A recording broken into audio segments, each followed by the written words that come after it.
welcome to Ask Me Anything, a series from Security Magazine where security leaders answer your questions about the industry, from best practices for risk management to the ins and outs of their position. I'm your host, Madeline Laver, Editor-in-Chief of Security Magazine. Today, I'm joined by Will Arnell, a close protection officer with experience protecting ultra-high net worth individuals, political figures, celebrities, media, assets, and events. Will got a start in security in the U.S. Army Special Operations Group before moving to a military advisory role in the Middle East, which subsequently led him to joining the executive protection field. Welcome, Will. Hello, how are you? Good. Thank you so much for joining us today. Our readers across our platforms submitted questions for you today, so let's get into it. The first question that we have for today is, what are some of the qualities that make a successful executive protection professional? Wow, that's a huge list, but I'll try to maybe give you a few that I think are very important. Patience is one. You have to have a lot of patience. Adaptability, the ability to pivot, the ability to read human behavior and body language, stamina for sure. Know when to eat. That's very important, and maybe we'll touch on that later. Customs and courtesies, especially internationally when you're dealing with clients internationally. Being multicultural is a huge asset if you've had that experience. Being able to read the room and good judgment, professionalism, appearance, reliability, thinking outside the box, attention to detail is very, very, very key. Performing under pressure is absolutely paramount. Fitness, even though some people may not believe that, fitness for sure. Demeanor, confidentiality, and being a good problem solver or fixer. It's interesting to hear how wide-ranging that list can be, from high-level aspects such as being able to read a room or confidentiality to the minutia of knowing when it's appropriate to eat or how to act in a situation. That's really interesting to hear. Yeah. These are some of the things that people don't tell you when you're getting in the industry, and a lot of people, eventually find out depending on what they get involved in. Yeah, definitely. I'm curious too, hearing in the formatted from the perspective of an EP professional.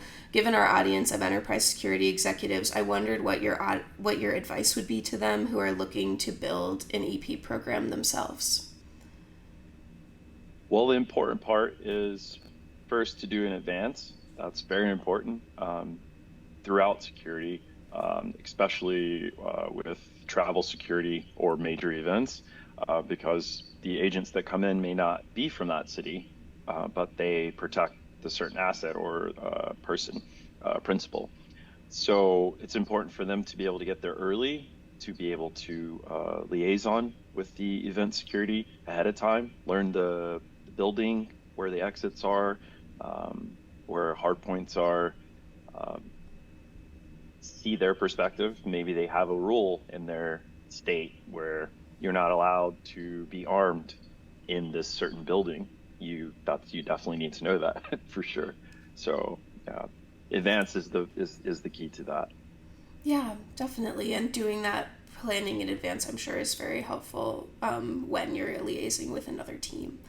Another reader question that we received is, what are some of the practical challenges on the job in executive protection? Well, as I mentioned, knowing when to eat, that's a big thing. And they actually teach you that in when I attended Joe LaSource's Academy.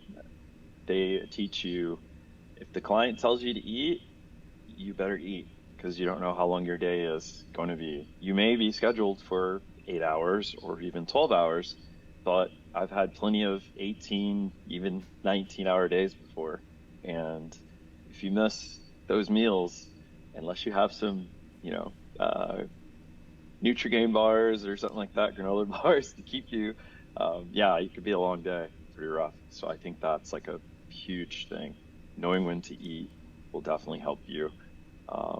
And really being able to anticipate your client, and I think that comes with time. knowing their habits and hobbies will definitely help you.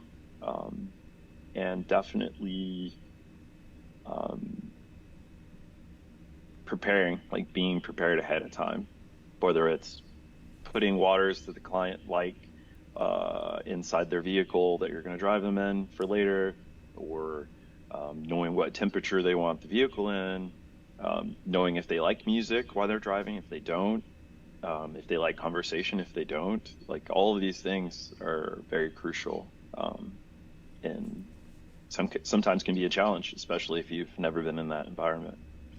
Yeah. Do you have any advice for then, like, building those relationships with a principal, especially when you kind of need to know that information in a short period of time? Well, a lot of, I would say the really good security firms, or protection firms, they will have a file on the client, and therefore you'll know their habits, you'll know the things they like, they don't like. That helps a lot, but there's some companies that don't have that and they don't do that.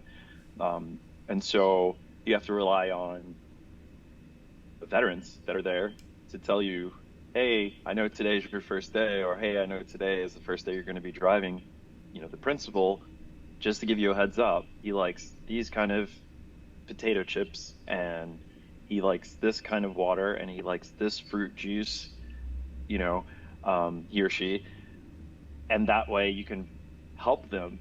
So my advice to somebody that's brand new, ask as many questions. You may feel like you're being annoying, but the good EP professionals, they're going to want to set you up for success because it only makes them look good, and the company as well.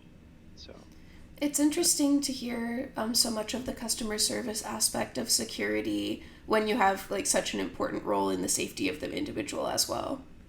One challenge that we touched on a little bit earlier is hiring and retention, and I know that that's a challenge on the enterprise security executive side as well. What is your perspective on solving the problem of hiring and retention for close protection officers? I'm gonna be blunt, and it might cause some controversy or whatever, but I don't want to be truthful and honest and very transparent. That's one thing that I believe is lacking in the industry is transparency. There's a lot of companies that um, they keep things from their agents, and therefore their agents don't have the clear picture of what's going on, and they're getting information, tidbits of information, where that's not helping the agent by not letting them know, hey, look, this client is looking to leave our company, but we still have them for X amount of time. So we need to provide the same service versus you get a phone call and they say, oh, by the way, that client, is no longer there. So go to this place over here. Like I think that's bad business practice.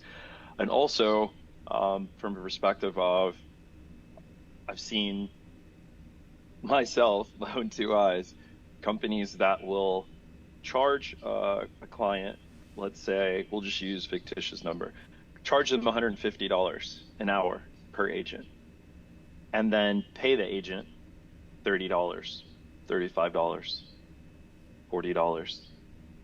That's absurd. You're protecting somebody that's worth $100 million, and you're paying that person to protect them not even a third of the actual contract that you signed with the client.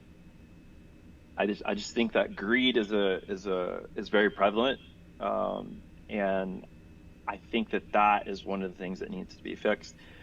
You should you should get qualified, highly skilled individuals to take those positions in your company. You should be looking for those people, not a guy that's fresh out of college or just graduated high school and, oh, I can pay him $25 an hour because he's never made $25 an hour, and I'll have him sit at this residence. But then what happens when that client wants to leave the house and go out in the public? You have a kid or an inexperienced adult even that is taking a client out. They're making $25 an hour and they're protect that client. So I think getting and retaining highly skilled individuals, whether it be former law enforcement or military, and civilians that have not been in law enforcement military, are also in the industry. They get a lot of certifications, licenses, training. They can, like, people can be trained to this the same way that somebody that went into the military. Um, they didn't have all that training before, but they developed it, right? Over time, they got trained. So I think that's the first thing, getting highly skilled, highly trained individuals, paying those individuals their value, not what is going to make the business the most money, but is going to retain clients. Because I think if you have highly skilled individuals, it's going to show, and the clients are going to appreciate it, and they're going to say it to the business owners or the CEOs or the managers and say, wow, I really love how Madeline handles everything when we go out. I really love how John does this. Like, he's excellent. And so reward those people for, one, retaining your client and keeping them. And I think that's a lot of the issues with the turnaround or the turnover in the industry, is you get these firms that start small, they become these huge conglomerates, and then they just eat up all the contracts they can. Why? Because instead of charging 150 like I used before, they're only going to charge the client $75 an hour. But guess what? The client doesn't know that the guy who's protecting him is making $20. So those are the two things I would say when it comes to keeping or retaining and getting the right personnel for the job. I appreciate you going into both sides of that as well. We had a reader question asking a little bit more about your career. They asked, how has mentoring affected your EP career? Oh, mentoring, I would say, not just for myself, but for anybody in the industry, regardless if you've been in, 1 year or 10 years, it's very paramount, because you need to get someone that has been where you want to go. So if your whole goal is to protect the president one day and be Secret Service or something like that, you probably should find somebody that is either doing it or used to do it.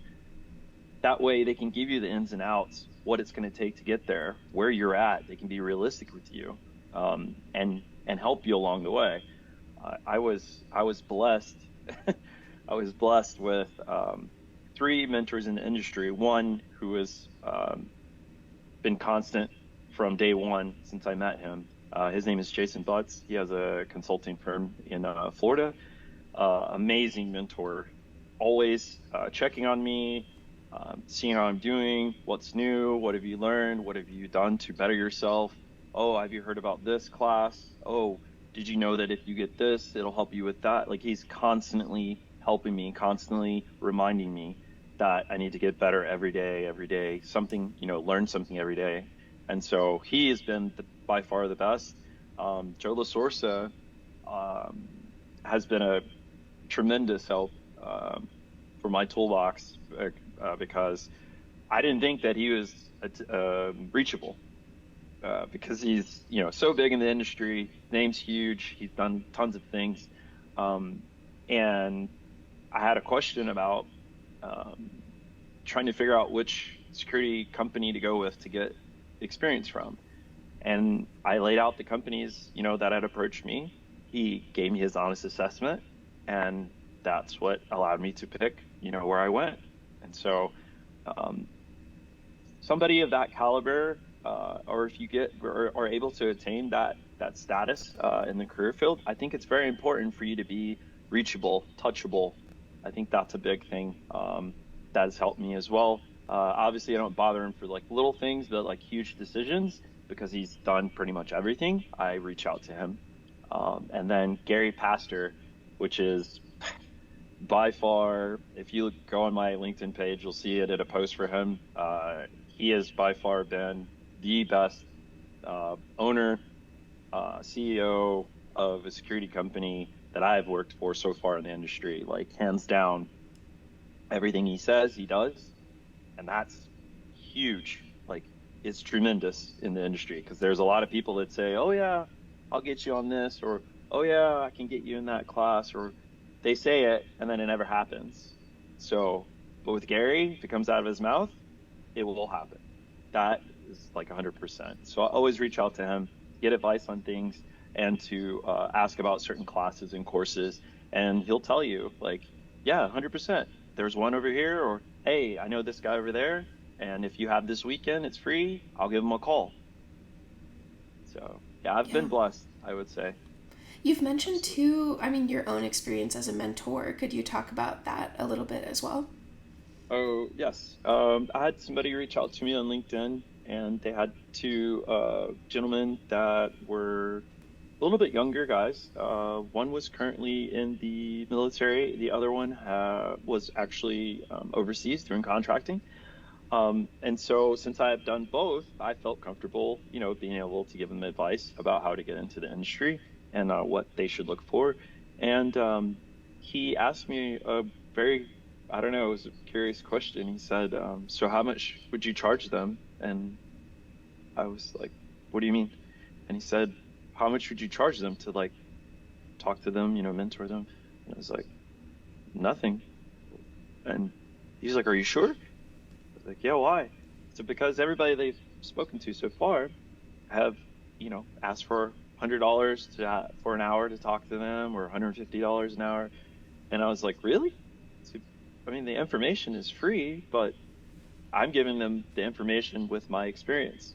And he was like, yeah. So we set up a Zoom call, talked to them. They had questions. They asked me multiple times, even after we finished talking, are you sure we can't send you anything? And I said, no, I want the industry to be better, not just like for myself, for everyone. So the better, more informed individuals we have, the better the industry is going to be. So that's my philosophy with it. So yeah, that's a really interesting point, like having that open knowledge and being able to like create those mentor relationships and kind of like give back what you've had in the past too. Our last reader question that we had for you today is, what have you learned since becoming an EP officer that has impacted your own security mindset?